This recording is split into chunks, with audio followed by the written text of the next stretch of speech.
حضرت علی رضی اللہ تعالیٰ عنہ کی ایک روایت۔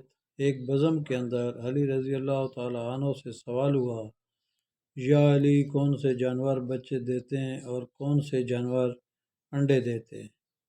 علی نے جواب دیا کہ جن کے کان اندر ہیں وہ انڈے دیتے ہیں اور جن کے کان باہر ہیں وہ بچے دیتے ہیں۔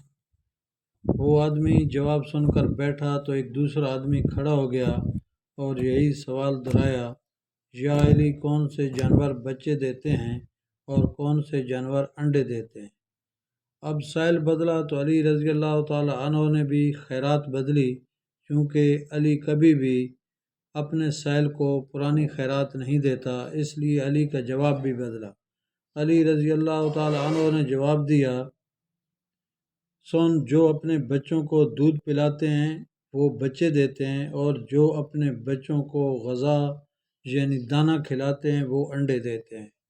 دوسرا آدمی جواب سن کر بیٹھا تو ایک تیسرا آدمی کھڑا ہو گیا اور یہی سوال دہرایا، یا علی، کون سے جانور بچے دیتے ہیں اور کون سے جانور انڈے دیتے ہیں؟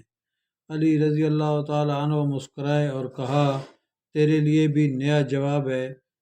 جو اپنی غذا کو چبا کر کھاتے ہیں وہ بچے دیتے ہیں، اور جو اپنی غذا کو صرف نگلتے ہیں وہ انڈے دیتے ہیں۔